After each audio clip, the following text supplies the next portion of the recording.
I'm deeply honored and pleased to be asked to speak here today. Brain and Behavior is a wonderful organization that does great good in the world. As someone who suffers with schizophrenia, I've been a beneficiary of the research that you funded and conducted. Thank you on behalf of all of my fellow patients for that. I'm also pleased to be here because I also consider Jeff a friend. And when he asked me to speak, I said, of course. And I also want to weigh in and thank George Handren again. The Sidney Bear Foundation helps fund my institute, and we couldn't do it without you. Thank you. So,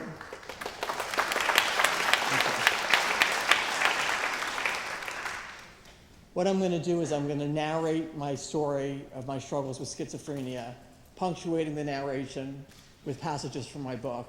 And at the end, I'm going to draw a few policy implications of my story, recognizing that I'm an N of only one. I'd also like to thank my beloved husband, Will, for the amazing PowerPoint visual presentation that accompanies this talk. Thank you, Will.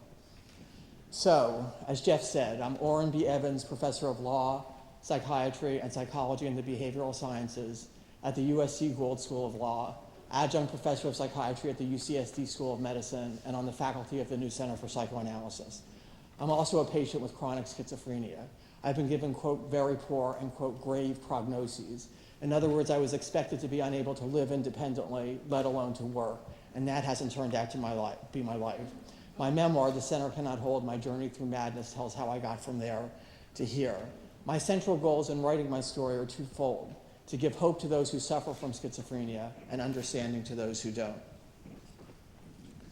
So I grew up in sunny Florida. That actually is a map to my home. It's a real map. With caring and attentive parents and two younger brothers I both adored and was in intense rivalry with. My parents were young, and like all parents, they had certain limitations. My dad could be critical, my mom was dependent. At the same time, they loved us and cared for us as best they could. In Winnicott's words, they were, quote, good enough parents, and certainly there was no trauma in my childhood. Even as a child, though, there were signs that not all was well. By the age of 5, I had phobias, obsessions, and night terrors. As a young adolescent, I had a brief flirtation with anorexia and a brief flirtation with drug use, and in kind of an overreaction landed me in an after-school drug program. Perhaps more alarming, I started to have experiences of disorganization. So I was badgering my dad about going to the beach one day, and he kind of snapped at me, "Don't you listen, Elyn, I told you we're not going to the beach today." And that moment, it was as if my self lost all its coherence. It was as if it was a sandcastle with all the sand sliding away into the receding surf, no center to take things in, put them together, and make sense of them. Hence, following Yates, the title of my book, The Center Cannot Hold. My first, frankly, psychotic experience happened when I was in the drug program. I was 15 or 16. I had read Sylvia Plath's Bell Jar, and it spoke to me, as it does to many adolescent girls. And one day in the middle of school, I simply stood up and started walking 4 or 5 miles home. Quoting from the text, "As I walked along, I began to notice that the colors and shapes of everything around me were becoming very intense. And at some point, I began to realize the houses I was passing were sending messages to me. They said, 'Look closely. You are special. You are especially bad. Look closely and ye shall find. There are many things you must see, see, see.' I didn't hear these words as literal sounds, as though the houses were talking and I were listening. Instead, the words just came into my head. They were ideas I was having. Yet I instinctively knew they were not my ideas. They belonged to the houses, and the houses had put them in my head. By the time I walked through my parents' front door, 2, maybe 3 hours later, I was tired, hot, and very frightened. I told my parents about my experience," and in the passage. They drove me to the drug rehab program I was in at the time, and nothing was ever again said about that episode. And I guess if I have one regret about my childhood, is that my parents didn't get that I could have used a really significant psychiatric treatment even at that age. It was a different time. Mental health issues were not on people's radar screens the way they are today. So I went to college at Vanderbilt University in Nashville, Tennessee. My parents wanted me to stay in the South, away from those liberal northern influences. I did extremely well. I got straight A's, was first in my class, and made several good friends, a couple of whom I still am in close contact with today. But there were portents of my illness even then. My first year, my personal hygiene was truly appalling, and my first and last year, I had out-of-control episodes, which I was able to bring to a conclusion, but which were scary nonetheless. Eventually, I won a Marshall Scholarship to study ancient philosophy at Oxford, and there my world started really to fall apart. I became officially mentally ill. It started out looking like severe depression with mild paranoid features, but over time developed into a thought disorder rather than a mood disorder. My understanding is that's sometimes how schizophrenia begins. In any case, I became very depressed and lost a lot of weight. At 5'10", I was under 100 pounds. I was also socially isolated. I thought I wasn't supposed to speak because speaking would spread my evil around. And it's really hard to make friends if you don't speak. I also believed many people were talking about me and laughing at me behind my back, which may have been true because I looked quite a sight walking around the Oxford campus, talking to myself and gesticulating. And I found myself unable to work, which for me is the last thing to go. More alarmingly, I began to have vivid fantasies of killing myself because that's all I thought I was worthy of. I was such a bad person. Dousing myself with gasoline and lighting a match was my preferred approach. My GP urgently sent me to a psychiatrist, and the psychiatrist urgently recommended that I go into the Warnford Hospital, and eventually I did go. That first hospitalization lasted a month. At one point, I had a shock that led me to try hard to get out fast. I looked in a mirror, quoting from the text. It was the first time I'd actually seen myself in weeks, and it felt as if someone had punched me in the stomach. Good God, I thought, who is that? I was emaciated and hunched over like someone 3 or even 4 times my age. My face was gone. My eyes were simultaneously vacant and full of terror. My hair was wild and filthy, my clothes wrinkled and stained. It was a visage of a crazy person on the long-forgotten back ward of a hospital for lunatics, ending the text. I got out of the hospital as quickly as I could, determined never to come back.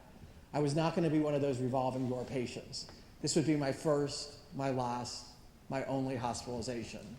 And then several months later, I did come back, so much for resolve. Quoting from the text. In my fog of isolation and silence, I began to feel I was receiving commands to do things, such as walk all by myself through the old abandoned tunnels that lay underneath the hospital. I also felt commanded to inflict pain on myself because that was all I was worthy of. So I burned myself through many different means. I didn't tell staff that the impetus for my behavior, the commanding impulse, was not mine, but came from thoughts put inside my head. I was afraid they'd laugh at me, and as frightened as I was, the thought of their derision frightened me even more. Ending the passage. Nearly 4 months in the hospital went by like this, and I was not getting any better. I was only getting worse. The hospital referred me to Dr. Anthony Storr, a famous psychiatrist and psychoanalyst who consulted to the Warnford. I felt for the first time really heard. The hospital doctors gave me a lot of advice, eat more, sleep more. Dr. Storr wanted to know what my thoughts and feelings and fantasies were. I really felt heard. And unlike the hospital doctors, he advised that I stay in my program at Oxford, as it gave me a sense of focus and self-esteem. The hospital doctors were recommending that I withdraw from school and go home. He was right.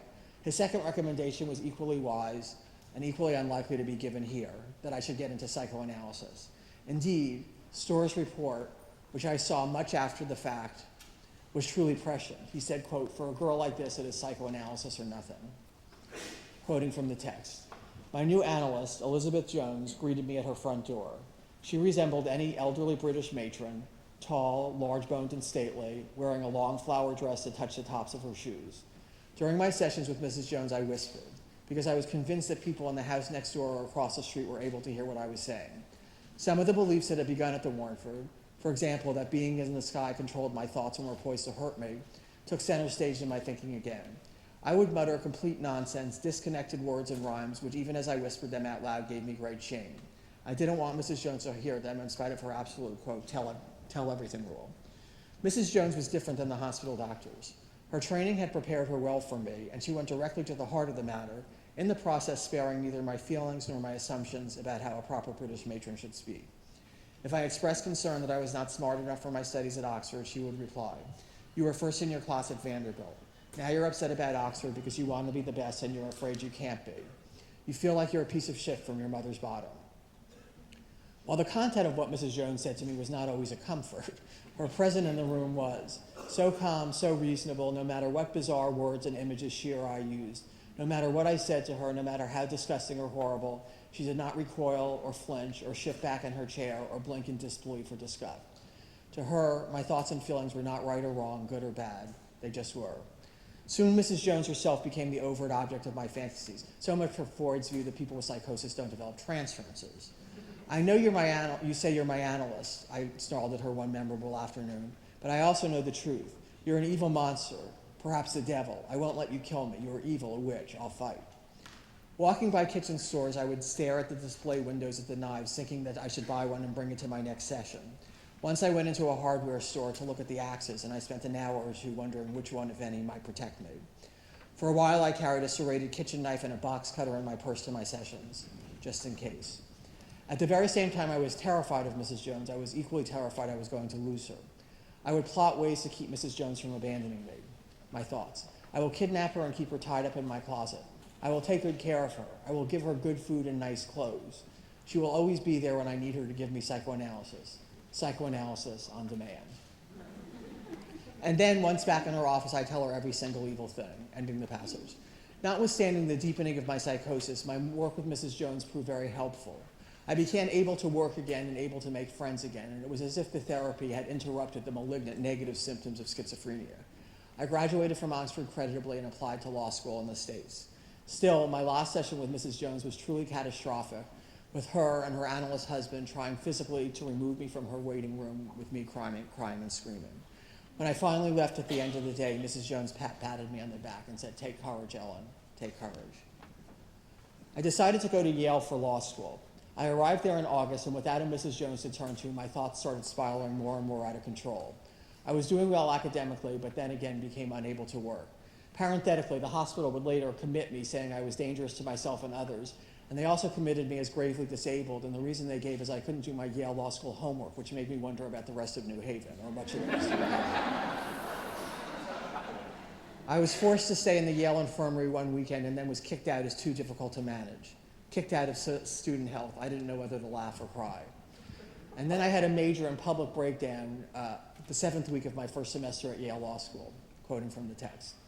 I greeted my two classmates, Rebel and Val, in the Yale Law School library at 10 o'clock on a Friday night.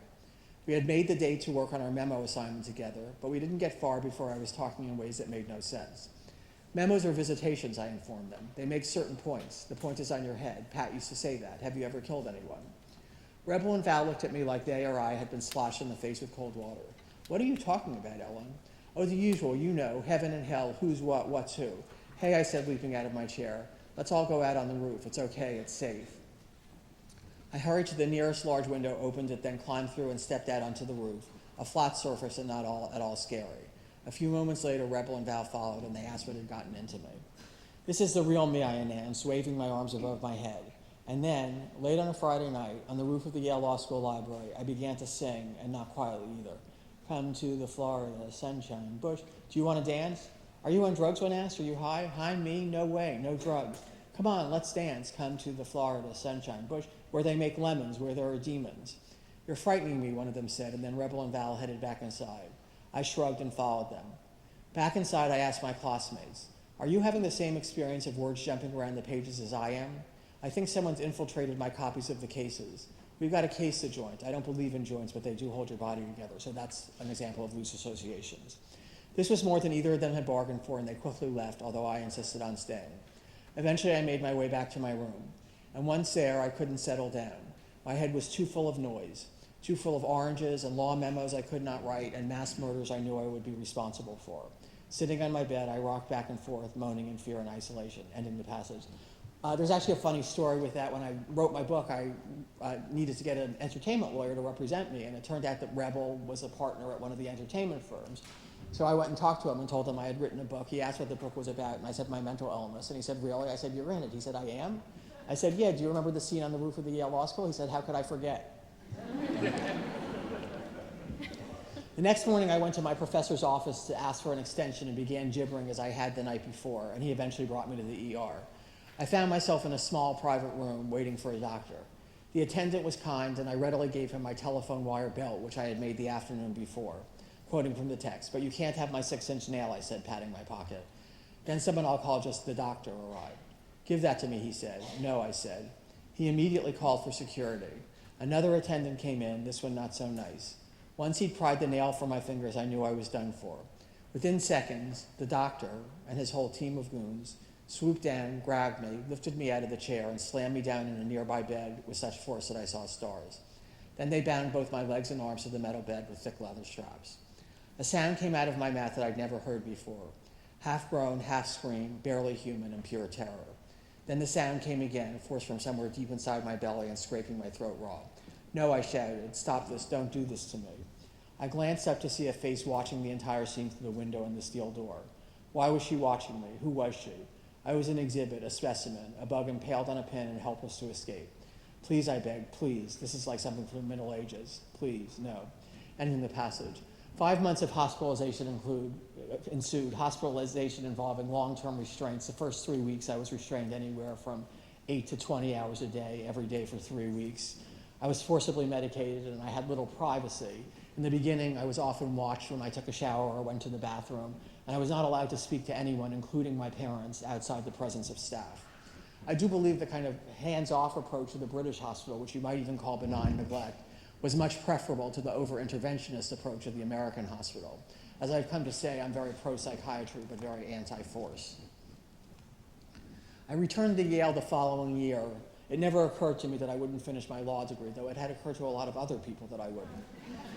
And there's a funny story about my readmission. So like any good student, I looked up the guy. Yale had a policy that if you were withdrawn from school for psychiatric reasons, you had to be evaluated by the head of University Health Psychiatry. And like any good student, I looked him up, and this is before the web, so I'm pulling books from the shelves and looking at this and looking at that, and I find an article. Students withdrawn from school for psychiatric reasons, evaluating them for readmission. Questions you want to ask and answers you want to hear. So when I went in for my interview, I was completely well prepared. I wasn't completely stable then, but enterprising enough, I should have been readmitted, and I was. In any case, I quickly got into psychoanalytic treatment again because I knew what had worked in the past and was going to take advantage of that. Dr. White, the quintessential Yale professor, practiced in the tradition of classical analysis versus Mrs. Jones, who was a Kleinian. That's to say, he was more respectful of my defenses. He often interpreted what was going on with me and in that way helped detoxify some frightening symptoms. For example, quote, I think you're talking about threatening and scary ideas because you feel threatened and scared yourself, he said. The violence is your defense against fear. You're safe here. I went through Yale in the usual 3 years, doing well academically. I also did clinical work representing psychiatric patients and students, and I made my closest law school friend in Steve Benke, who's now director of ethics at the APA. After graduating from law school, I worked for 8 months at a legal services organization. I hated the work. It was a bad combination of very stressful and very boring at the same time. I decided to go into teaching and took a minor teaching job to stay near White. And then White announced his retirement in 3 months, a year and a half before I had planned to leave New Haven. And I had the worst episode I had since starting Yale that years before. Eventually, White reversed himself, saving me what would probably have been another hospitalization. I was that upset. I guess you could say I have separation issues. Does that look? I was fortunate when I went on the teaching market to get several good jobs. I took the best offer from the University of Southern California Gould School of Law, and I got in treatment immediately with a former student of Dr. White, a man called Kaplan. He had a lot of experience both as an analyst and a hospital doctor, so he was experienced in working with patients like me. White had told them not to be too scared of me, and when I had my first episode with him and all those after, to his credit, he wasn't. While White supported me on my many efforts to get off medication, which I undertook with great gusto and failed miserably each time, a battle started brewing between me and Kaplan. Kaplan thought I should just stay on the meds and get on with my life.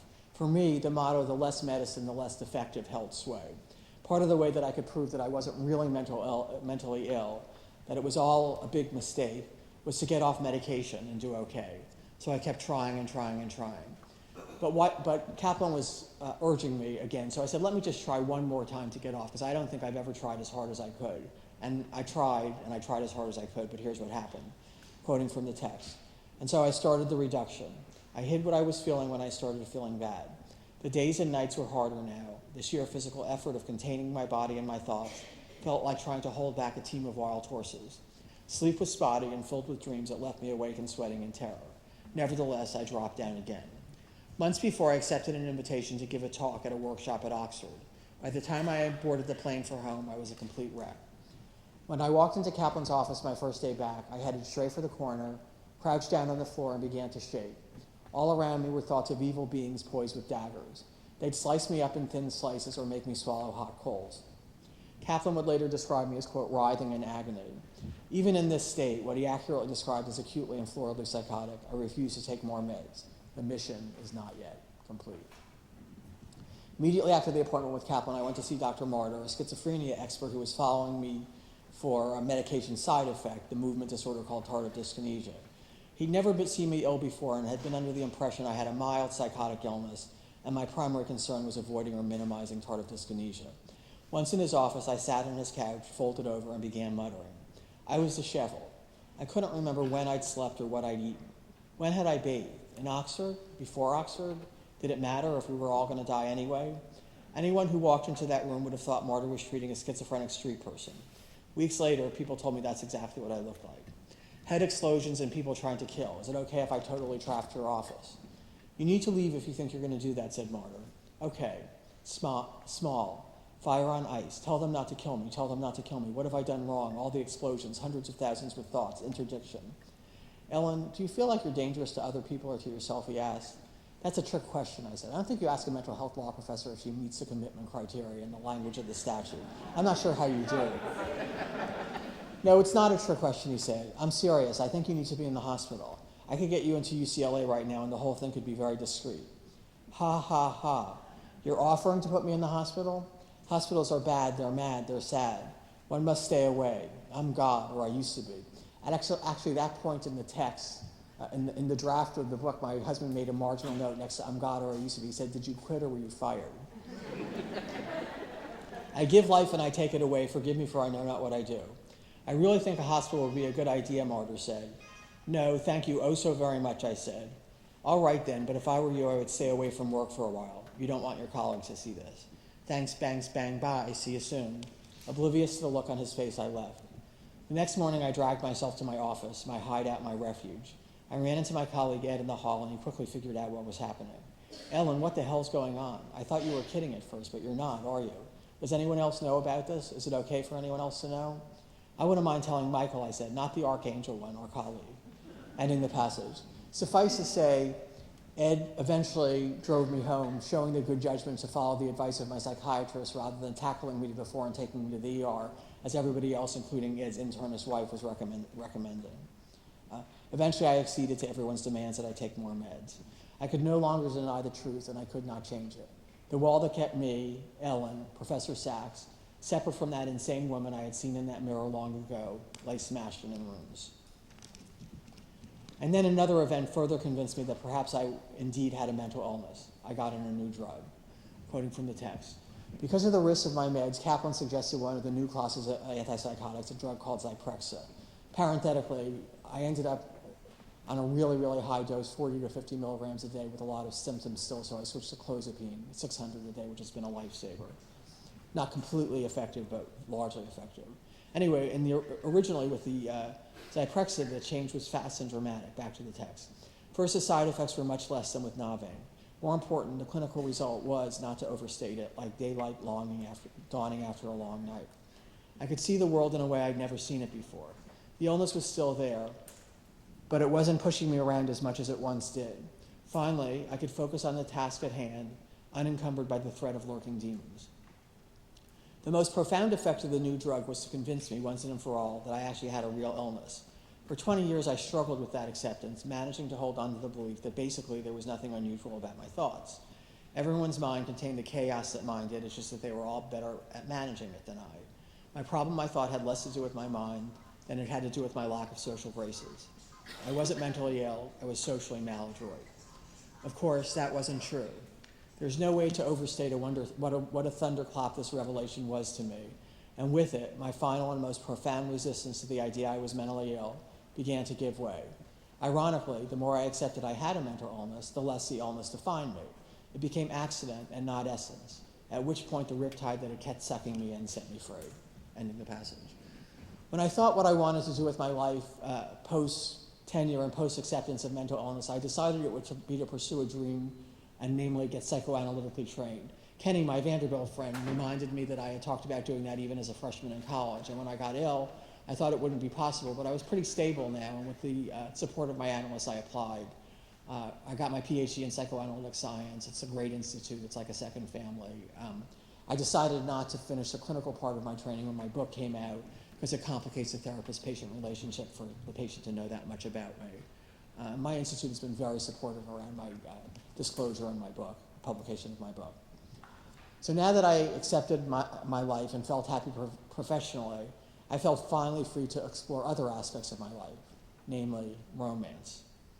I had dated normally in high school and college, but when I became ill, that part of my life went by the wayside. I essentially went 18 years with 2 or 3 dates in the middle of that time. I think I was too tormented by internal demons to be able to have that kind of relationship. And I also had the usual psychological mishigas, which my therapist helped me on. In any case, I would see my friends and people in TV and movie falling in love and marrying and think I must just be from a different planet, quoting from the text. When it came to my personal life, after my illness had quieted down somewhat, I started nurturing a fragile but growing hope for a relationship with a man named Will, a librarian at USC and an artist down here. I had tried flirting with him to no avail. Who knew how to do that? But after he left USC, he invited me to lunch, and then he invited me to see the California Poppy Reserve in Lancaster. There's a funny story with that. So I kept saying how cold I was, hinting that he should put his arm around me, and he never did, which made me very sad. But at the end of the day, he kissed me a long, lingering kiss goodnight. And the thought I had, and this is really what went through my mind, is, this is even better than getting an article accepted.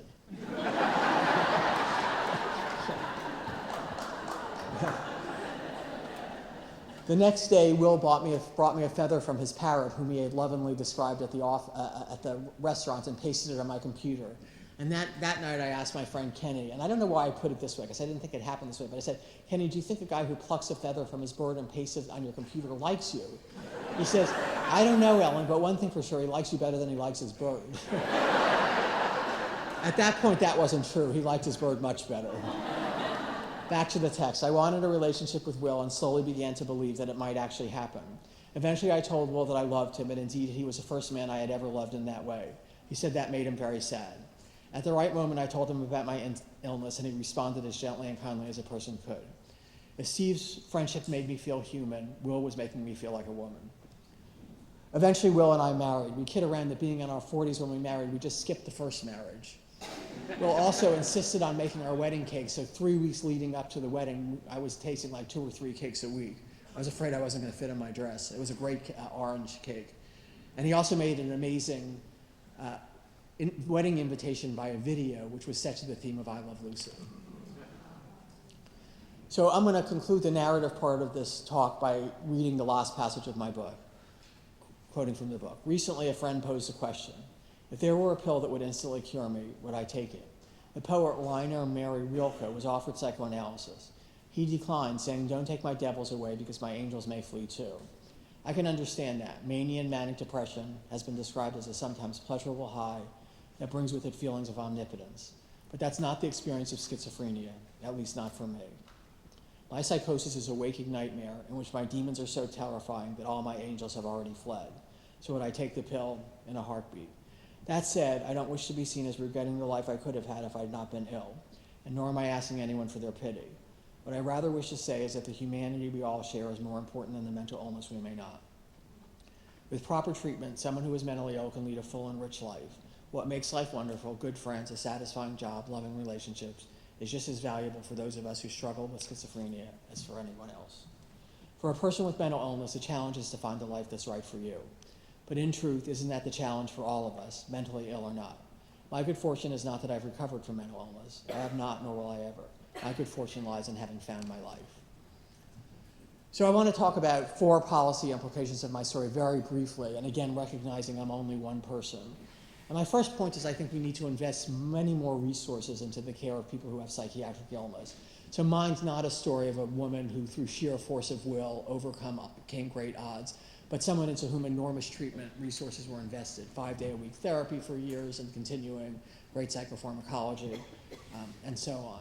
I think many more people can live up to their pre-illness expectation if we provide them with the resources and the treatment, and that we ought to do that.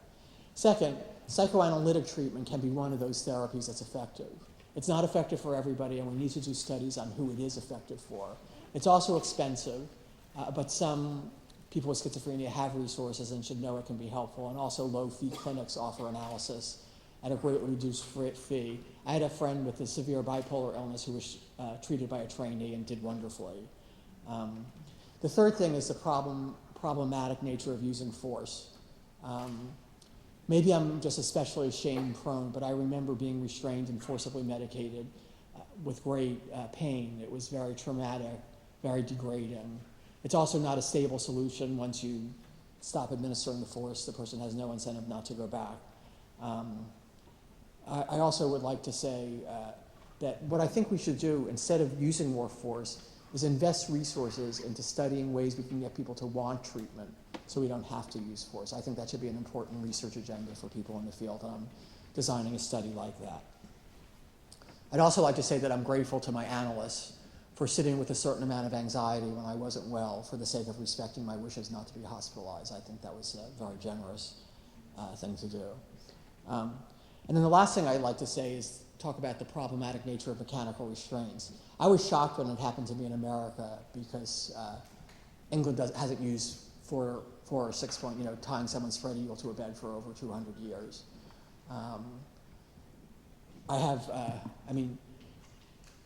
Restraints also, in addition to being degrading and humiliating and causing feelings of helplessness, hurts a lot of people. There's an estimation that every week in this country, 1 to 3 people die in restraints. They aspirate their vomit, they have a heart attack. So are we actually saving people by using restraints or costing lives? It's not clear. And in any case, to disincentivize the use of restraints, I would have a kind of complicated restraints law that I'm proposing that jurisdictions adopted. I can talk about it if people are interested in that. So that's my talk. Sometimes people say, Elyn, you're unique. There aren't other people with schizophrenia like you. Not true. I study with USC and UCLA. We've got 20 subjects, including a couple of MDs, a J.D., a Ph.D. candidate, full-time students, full-time parents. There are people out there. It's just that the stigma is so great that it's dangerous for them to come forward. So thank you for inviting me here again today.